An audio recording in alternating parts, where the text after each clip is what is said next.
وانتصار على الوحشية والإرهاب.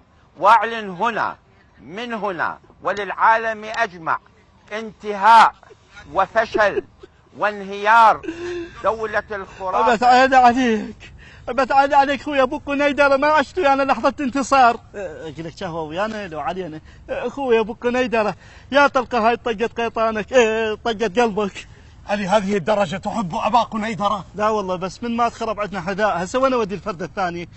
المهم هيا بنا لندفنه. لا علي، من هسه نجيب شعر بنات واشتري بي. مولاي الامير، لقد انتهت دولتنا، نحن اخر داعشين بقينا، ما الحل؟ لا عليك يا كليب، لقد نصبوني آدم على قرية صغيرة وسأجعلك المسؤول فيها على النقز. امشي نقز بعدك عاش اللحظة، مو سحلون ساعد ما سمعت ايش يقول. فعلا لم يبقى سوى أنا وأنت والشيطان ثالثنا. ما رأيك لو أتزوجك ونخلف دعاشيش صغار حتى لا ينقطع نسل دولتنا؟ ويحك، تتزوجني؟ أدري كان كل شيء سوينا ضلت على هاي. لا عليك يا كليب، لقد كان لي الشرف أن أقاتل معك وأنت. أنا لو عندي شرف كان ما جيت وياكم، خدعتمونا بالجنة وحور العين، لو ضل على صبيح أحسن. صبيح منو؟ زوجتي. اسمها صبيح؟ لا يعني هي شكلها صبيح بس هي ما لها اسم، تحسها لغز. يا كليب دعك من هذا الكلام، حتى لو قتلنا سأجرك معي إلى الجنة. وأنا سأجرك بزيج. هي من الموصل طلعونا أنت تدخل الجنة. سلم نفسك.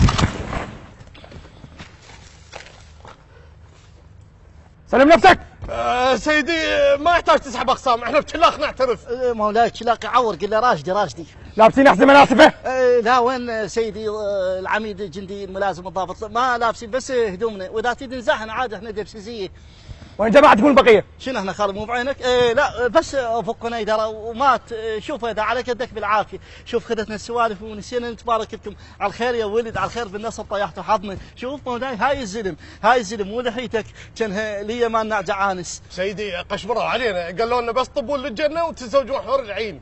وانت ولك؟ انا قشمروا علي قالوا لي تروح مدينه العاب تتزوج الدولاب، شغل نفسه هو هذا ابو دحيل الوسخه هذا ضحك علي، هو يقول لي نوديك للجنه وتروح الحور العين، والله لو ظل على جواد احسن. ولك جواد منو؟ تشب مولاي. والله هسه فادتكم دولة الخرافة، وينهم اللي وعدوكم بالجنة؟ وينهم اللي ضحكوا عليكم؟ سيدي احنا ندمانين. قل له جوعانين.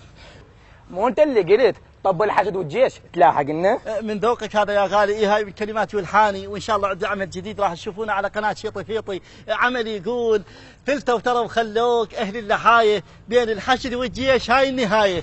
ايش عجب شو ماكو قاعد ارجع صاحب دنك.